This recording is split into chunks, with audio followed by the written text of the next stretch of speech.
We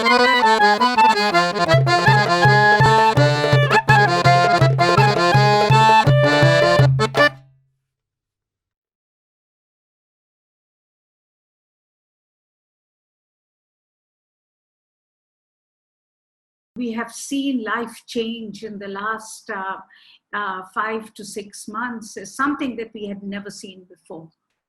But this is where, when we are sitting in the middle of the corona and the COVID-19 crisis, it is important for us to think about the multiple crises that are breaking in our world. And the fact that many of these are linked to the way we have done development till now. And if we don't talk about this, we are not going to be looking at how we can make the change. Therefore, the multiple crises will stay with us. Even if we get over the current COVID-19 and the vaccine magically appears and we feel safe again, the fact is, all the underlying reasons why these crises are coming together is something that we will not have fixed, and we are in danger still. And I think that's why this conversation becomes so important to have. I live in India, I work in India, and in my world, we can see the impact of climate change happening in our lives today. It is affecting the poorest, it is affecting the most marginalized, and it's affecting, most of all, the farming communities in our world. Let's look at what's happened just in this past year and the impacts of climate change as we are beginning to see it. The fact is, today we are seeing what we are calling intensification of cyclonic activities that are happening from the Bay of Bengal in our region and the Arabian Sea. And this means that we are seeing more intense, more frequent cyclones. It basically means that you devastate the homes of the already very poor, the marginalized, who have very little to depend upon, and they live within what can only be called this extremely, terrible cycle of destitution, where the development dividend, the effort that is made to build their lives, to build the schools, to provide them wherewithal, are all taken away with what is clearly not today a natural disaster. These are man-made events. Because even if we had cyclones in the past, the sheer intensity and frequency of the cyclones, as we are beginning to see it, is because of climate change. And this is really what you call the double whammy that we are seeing today.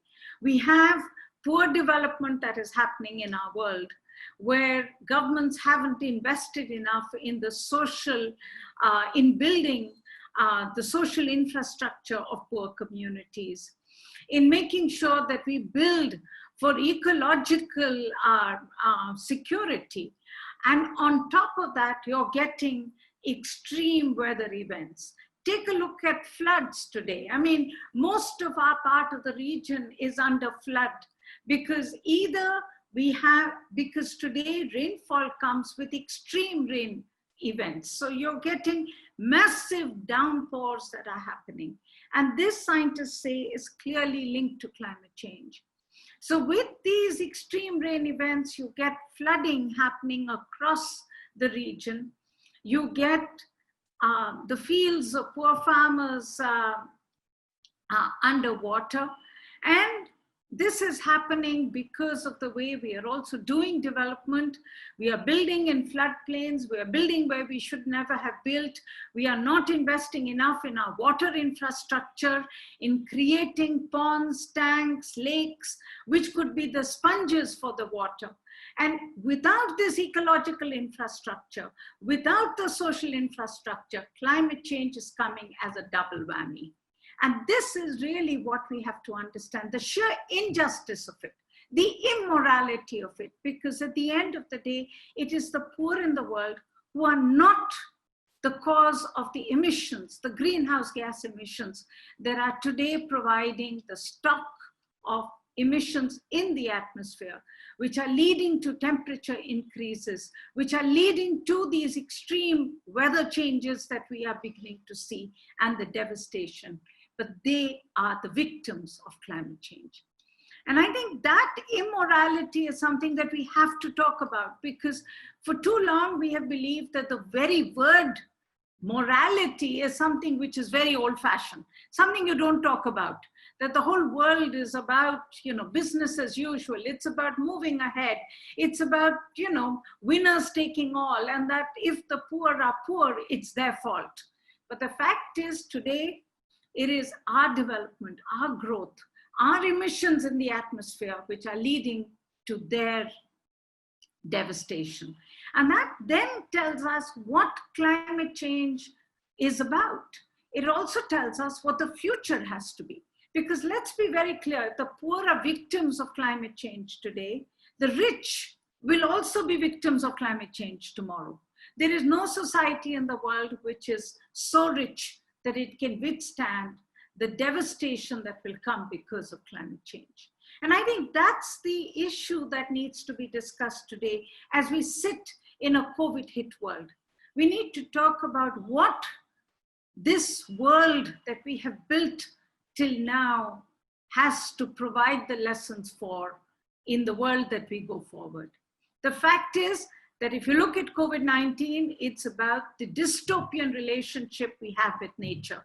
It's about the dystopian relationship we have with the way we grow our food, with the food we consume, that we have built food not as a livelihood option which provides nutrition for people, but we have built food as an industry, as something that essentially takes away from the land and does not reinvest in it.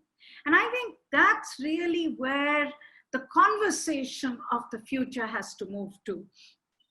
When we talk about the future, the new normal that we are talking about, the new compact post-COVID that we are talking about, we need to talk about how we can rebuild both the relationship with nature as well as our relationship which builds a relationship between communities. Because the one thing that we have learned in this pandemic is that, whatever we may talk about, the